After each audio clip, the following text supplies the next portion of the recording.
Bab 10. Penutup. Setelah menelaah isi buku ini yang baru merupakan suatu pengantar untuk lebih memperdalam sosiologi sebagai suatu ilmu, pasti akan timbul beberapa kesan awal.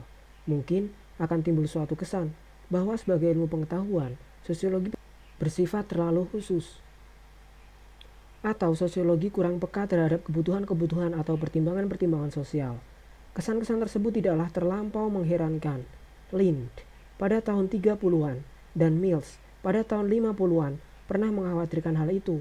Mereka menyajikan pendapat-pendapatnya di dalam buku-buku Knowledge for What dan The Sociological Imagination. Sebagai bagian dari ilmu pengetahuan dan masyarakat, sosiologi ikut berkembang serta mengalami peristiwa-peristiwa tertentu maupun berbagai masa krisis sesudah Perang Dunia II. Banyak sekali dilakukan penelitian terhadap masyarakat-masyarakat yang baru merdeka dan terlepas dari belenggu penjajahan. Konflik-konflik rasialis, kejahatan, ledakan penduduk, kemiskinan, dan lain-lain masalah menjadi pusat perhatian bagi penelitian-penelitian sosiologis. Pemilihan masalah-masalah yang akan diteliti pada waktu itu senantiasa dikaitkan atau didasarkan pada apa yang terjadi di dunia ini. Dengan demikian, pada waktu itu, sosiologi secara relatif cepat tanggap terhadap masalah-masalah sosial yang penting, sehingga dianggap penting untuk dapat ikut membantu memecahkan masalah-masalah tersebut. Akan tetapi sifat relevan dan responsif tersebut masih menimbulkan berbagai pertanyaan, seperti misalnya A. Relevan untuk apa? B. Responsif terhadap siapa? Pertanyaan tadi timbul karena adanya kemungkinan bahwa sosiologi akan kehilangan sifat kritisnya terhadap masalah-masalah yang terjadi dalam masyarakat, sehingga manfaatnya berpudar atau melemah. Seorang sosiolog yang mengadakan penelitian untuk kepentingan praktis, misalnya untuk kepentingan badan-badan atau lembaga-lembaga tertentu, akan melakukan penelitian yang mendukung kepentingan badan-badan atau lembaga-lembaga tersebut. Atas dasar hasil-hasil penelitian tersebut, mungkin badan-badan atau lembaga-lembaga tersebut dapat bekerja secara lebih efisien dan efektif. Misalnya, penelitian mengenai pasaran barang-barang industri tertentu akan membantu dan sangat penting bagi perkembangan industri tersebut. Akan tetapi, kegiatan semacam itu pula ada resikonya, yakni pengembangan sosiologi sebagai ilmu pengetahuan mungkin agak terbengkalai, apalagi bila peneliti lebih cenderung untuk melakukan penelitian terapan daripada penelitian dasar. Perkembangan sosiologi di Amerika Serikat pada masa lalu menunjukkan kecenderungan untuk membentuk pendapat umum. Para sosiolog Amerika sejak tahun 20-an dan 30-an telah berusaha untuk membentuk pendapat umum yang menentang rasialisme dan prasangka. Di samping itu, kegiatan-kegiatan ilmiah juga diarahkan untuk dapat menyusun program-program sosial serta usaha-usaha untuk mengatasi terjadinya gangguan terhadap ketertiban. Selain itu, terdapat pula suatu perhatian terhadap masalah kemiskinan. Akan tetapi, hasil-hasil penelitian tersebut lebih banyak diarahkan pada kemiskinan yang disebabkan karena seorang warga masyarakat kehilangan atau terganggu peranan sosialnya.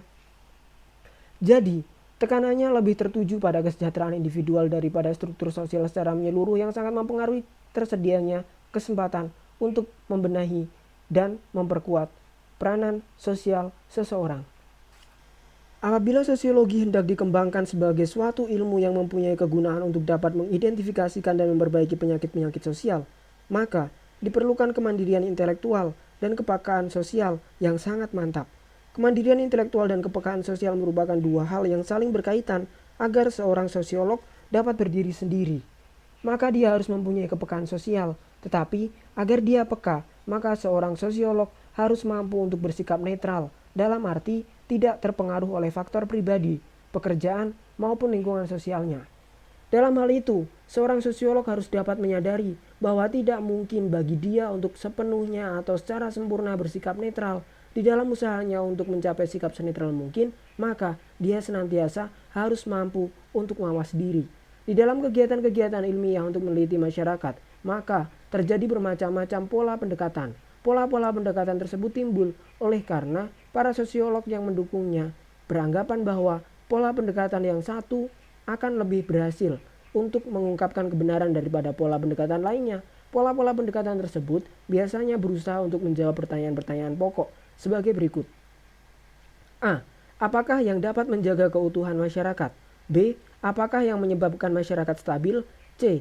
Apakah yang mengakibatkan terganggunya keutuhan masyarakat? D. Apakah yang menyebabkan masyarakat berubah? Beberapa sosiolog tertentu lebih banyak menaruh perhatian pada sumber-sumber dasar keutuhan masyarakat. Mereka berasumsi bahwa dasar keutuhan masyarakat adalah adanya kesatuan, cita-cita, dan pendapat mengenai nilai-nilai dan norma-norma yang berlaku. Adanya konflik dianggap sebagai suatu gejala yang wajar dan penting juga untuk diperhatikan. Perubahan-perubahan juga pasti akan terjadi, walaupun cenderung perlahan-lahan, oleh karena senantiasa tergantung pada perubahan sikap dan kepercayaan.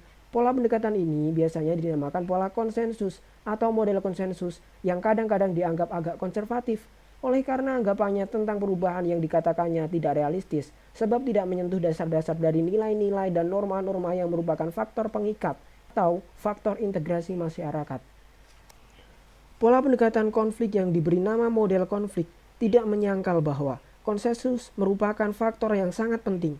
Akan tetapi, yang sangat dominan dan penting dalam tertib sosial adalah kenyataan bahwa suatu kelompok lebih berkuasa dari kelompok-kelompok lainnya. Masyarakat merupakan suatu arena terjadinya konflik-konflik yang nyata maupun potensial. Kelompok yang berkuasa mempergunakan sistem kepercayaan yang ada, media massa, dan sistem pendidikan untuk mempertahankan dan mengembangkan kekuasaannya. Model konflik ini sangat menarik perhatian bagi para sosiolog yang sangat menaruh perhatian pada proses perubahan sosial. Oleh karena A. Pola pendekatan konflik dapat mengidentifikasikan perubahan-perubahan potensial, terutama timbulnya kelompok-kelompok yang tidak menyetujui eksistensi lembaga-lembaga kemasyarakatan yang ada. B. Pola pendekatan konflik beranggapan bahwa pergeseran kekuasaan secara strategis akan dapat mengubah atau mempengaruhi sejarah sosial.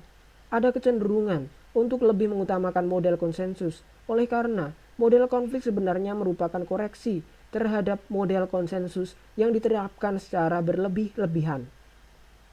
Lagi pula, model konsensus telah melembaga dalam tradisi perkembangan sosiologi. Sangat sulit untuk mengubah tradisi yang telah tertanam dengan kuat itu. Suatu pola pendekatan lain yang biasanya disebut interaksionisme simbiolis lebih menekankan pada proses, akan tetapi menempatkan individu sebagai pusat perhatian pokok. Para pendukungnya beranggapan bahwa titik sentral dari realitas sosial adalah individu-individu yang berusaha untuk memberi arti atau menafsirkan situasi-situasi sosial yang dihadapinya, sehingga situasi-situasi tersebut berarti baginya. Pengalaman individu berasal dari pengertian yang diberikannya pada perilakunya dan perilaku pihak-pihak lain dengan siapa dia berinteraksi. Demikianlah beberapa pola pendekatan terhadap masyarakat yang menjadi tema-tema pokok dalam penelitian sosiologis. Hal itu penting untuk diketahui dan dimengerti untuk dapat mengembangkan sosiologi baik secara teoritis maupun praktis. Dari penggunaan pendekatan-pendekatan tersebut juga dapat diketahui sampai sejauh manakah manfaat sosiologi bagi perkembangan masyarakat Indonesia, baik kini maupun pada masa-masa mendatang. Oleh karena itu, maka konsep-konsep yang dijelaskan di dalam bab-bab 1 sampai dengan 9 dapat dicoba untuk diterapkan sehingga akan tampak kelemahan-kelemahannya yang harus diperbaiki. Contoh-contohnya adalah sebagai berikut.